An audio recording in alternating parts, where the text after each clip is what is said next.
We've been hearing from the ground in Paris from the very beginning, even during the bid phase, that Paris would be different. Paris would serve a positive social legacy. Je veux qu'on ait des jeux exemplaires. We are ready to deliver. On est vraiment au rendez-vous de nos engagements. Les JO, ça s'anticipe. On l'a pas su hier qu'on allait faire des JO à Paris. Donc on peut faire des JO sans bafouer les droits et pas au détriment des populations avec lesquelles on travaille.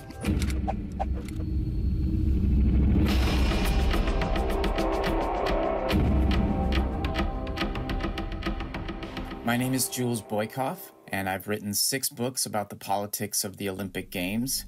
If you wend your way back through the political history of the Olympics, you will see that it has long been used as a mechanism for weeding out what the governments of those host cities and countries view as undesirables.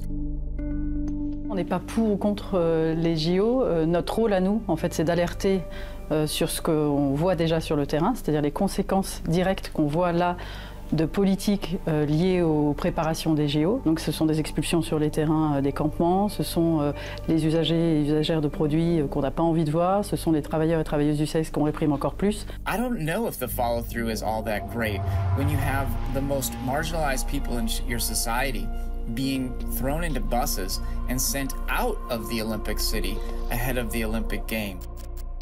Ils voulaient nous emmener à la province. C'est pour nous jeter là-bas pour qu'on oublie à Paris ici. Imaginez, quelqu'un t'amène quelque part là où tu connais personne, là où tu connais même pas l'association de là-bas. Comment tu vas faire? Vous comprenez? Notre recours c'est ici. Pour partir à l'hôpital c'est ici.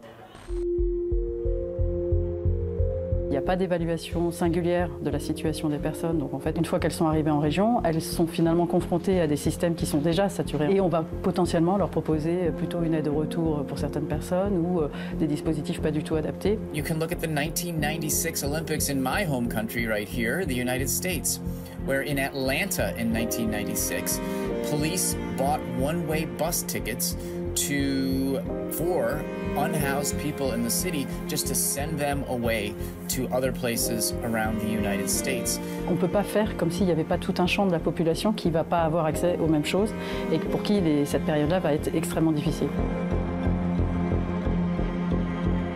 On est devant l'hôtel de ville de Paris, qui est aussi une zone rouge des Jeux Olympiques. Et on est en veille sanitaire, nous ça fait 2 ans qu'avec notre camion on intervient juste ici, parce que c'est un point de rendez-vous pour les familles d'exilés et les mineurs qui sont à la rue. Là, ce qu'on a déjà documenté pendant des mois, c'est une évacuation de tous les lieux de vie informels et tous les lieux communautaires un peu majeurs. Là, on est au mois d'avril 2024. Au mois d'avril 2023, ils ont commencé à dégager tous les squats sur lesquels Médecins du Monde intervenait. Et là, au moment où je vous parle, il n'y a plus aucun squat avec plus d'une centaine de personnes dans la région Île-de-France.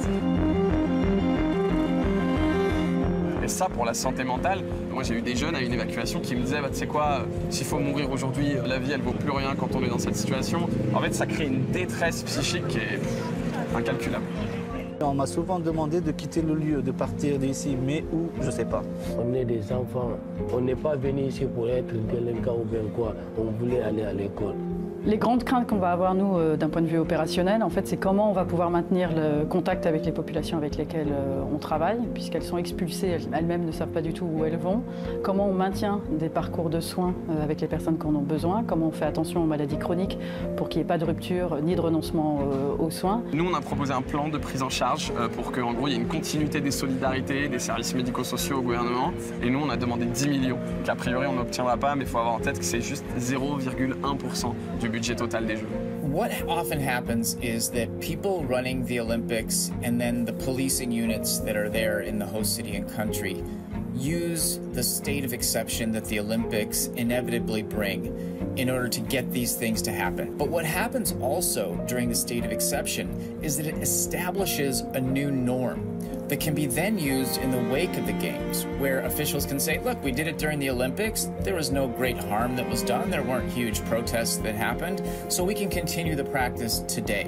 And so that would be my fear if I were living in Paris, is that what we're seeing in the Olympic moment establishes a precedent that is then used in the wake of the games too. I would definitely say don't just like turn off your life and just sit down and watch the games. You can both cheer for the athletes and still try to fight for the causes that you believe in. Nous, on sera là de toute façon, quoi qu'il se passe. On sera là auprès des populations précaires pendant les JO, pendant les Paralympiques.